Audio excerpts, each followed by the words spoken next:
আর ৩টার সময় নতুন বউ হয়ে আজ আমি রান্না বান্না করতেছি আমার দেবরদের জন্য। তারা আমার জন্য এত সুন্দর আয়োজন করলো, সবাই মিলে এত সুন্দর করে ডেকোরেশন করছে, এত কষ্ট করছে ভাবিকে খুশি করার জন্য। আর তাদের জন্য যদি এইটুকু না করি তাহলে কি হয়। রাতের বেলা তারা এত কষ্ট করে ডেকোরেশন করছে, 12টার পর আমরা সেলিব্রেশন করছি, সবকিছু মিলে এখন প্রায় রাত 3টা বাজে। ডিনার তো আমাদের সেই 8টা-9টার দিকেই করা শেষ। এত রাতে সবারই ক্ষুধা লাগছে, তাই নতুন বউ সেজে এই 3টার সময় চলে আসলাম রান্না বান্না করতে রান্নাঘরে, তাদেরকে কিছু বানিয়ে খাওয়াই। এই শীতের দিনে ভাবলাম গরম গরম একটু স্যুপ বানিয়ে দিই, তাহলে ভালো লাগবে আর পেটটাও ভরবে। আর স্যুপটা আমি বানাবো চিকেন দিয়ে। চিকেন জিনিসটা তো সবাই পছন্দ করে, আর আমার হাতের এই চিকেন স্যুপটাও সবাই পছন্দ করে। 10 মিনিট লাগে আমার এটা বানাতে, তাই ভাবলাম শর্টকাটের মধ্যে সবার জন্য চিকেন স্যুপ বানিয়ে দিই। একটু রসুন কুচি আর পেঁয়াজ কুচি হালকা ভেজে নিয়ে তার মধ্যে আমি 1 গাদা পানি দিয়ে দিচ্ছি। আমার এই শর্টকাট চিকেন স্যুপের রেসিপিটা এর আগে আমি তোমাদের সাথে শেয়ার করছিলাম, আর সবাই এটা অনেক পছন্দ করে। যারা ট্রাই করছে তারাও বলছে অনেক ভালো লাগে। আমি এটা বাসায় মাঝে মাঝে বানাই, আর শীতকালে গরম গরম স্যুপ খেতে কিন্তু ভালোই লাগে। তো পানির মধ্যে আমি অল্প একটু লবণ দিয়ে চিকেন গুলো দিয়ে দিলাম। একদম পোল্ট্রি মুরগির সলিড পিস যেগুলো আছে সেগুলোই দিছি এখানে। স্যুপ বানানোর অর্ধেক প্রসেস আমার এখানে কমপ্লিট। আজকে তো আমি একদম নতুন বউ সেজেই রান্না বান্না করতেছি, তাও আবার এই মাঝ রাতে, রাত 3টার সময়। আমি তো তাও 2-3 ঘন্টা ঘুমাইছি, বাট বাকিদের আজকে রাতে একদম ঘুমই নাই। তো আমি একটু তাড়াতাড়ি ট্রাই করতেছি স্যুপটা বানানোর। এমনিতেও 10-15 মিনিটই সময় লাগে, বেশি সময় লাগে না এটা করতে। কয়েক মিনিট আমি এটাকে ফুটিয়ে নিলাম। চিকেন গুলোকে ভালোভাবে সিদ্ধ করে নিয়ে আমি একটা প্লেটের মধ্যে তুলে নিচ্ছি। আর এদিকে চিকেন সিদ্ধ করা এই পানির মধ্যে আমি অল্প একটু বাটা মশলা দিলাম, আর তারপর একটু মরিচ কুচিও দিলাম। ঝাল ঝাল করবো তাই একটু বেশি করে কাঁচা মরিচ কুচি দিয়ে দিছি এটার মধ্যে,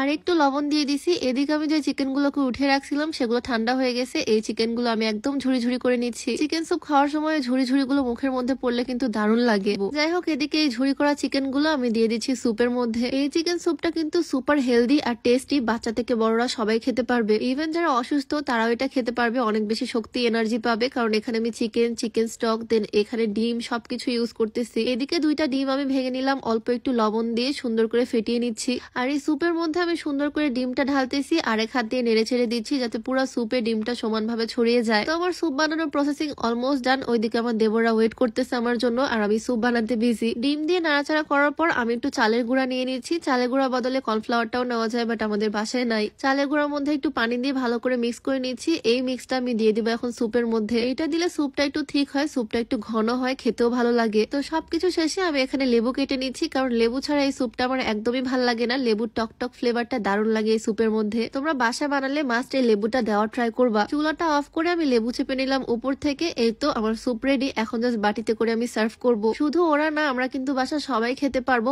অনেকগুলো স্যুপ বানাইছি আমি। আমার তো একদম দেখে মুখে পানি চলে আসতেছে। এটা আমার খুবই মজা লাগে, আমার ফেভারিট একটা খাবার এটা। তো আমার 10 মিনিটের স্যুপ একদম রেডি। এখন এটা নিয়ে যাবো ওদের কাছে, দেখি খেয়ে কি বলে। তাদের ভাবির হাতের স্যুপ খাওয়া দাওয়া শেষ করে তো আমরা রাতে আজকে সবাই গল্প গুজব করতে করতে কাটিয়ে দিব। আজকে মেবি আমাদের আর ঘুম হবে না। আমার হাজব্যান্ড তো আমার হাতে রান্না মাঝে মাঝেই খায়, ওরও এই চিকেন স্যুপটা অনেক বেশি পছন্দ। বাট আমার দেবররা ফার্স্ট টাইম এটা ট্রাই করতে যাচ্ছে, তাই আমিও দেখতেছিলাম আর কি ওদের রিয়াকশনটা কেমন হয়, পছন্দ করে কিনা। একদম চুলা থেকে নামানো গরম গরম ধোয়া ওঠা স্যুপ, আর খেয়ে তো ওরা বললো বেশ ভালোই হয়েছে, মানে ওদের কাছে অনেক ভালো লাগছে। আমি তো 4টাই নিয়ে এসেছিলাম, আরেকটা আমার ননদিনীর জন্য। সবাই মিলে ওরা অনেক বেশি কষ্ট করছে এই পুরাটা ডেকোরেশনের জন্য, সারা রাত খাটছে। যাই হোক, এখন খাওয়া দাওয়া করে রেস্ট নিব, সবাই মিলে একটু গল্প গুজব করবো। আর কালকে সারাদিন আবারও বিজি থাকবো, কারণ সবকিছু অ্যারেঞ্জমেন্ট করতে হবে সেলিব্রেশনের জন্য। সেই ভিডিও আপলোড করে দিব ইনশাল্লাহ। আজকের ভিডিওটা তোমাদের কাছে কেমন লাগলো অবশ্যই জানিও। দেখা যাবে নতুন কোনো ভিডিওতে। সবাইকে আল্লাহ হাফিজ।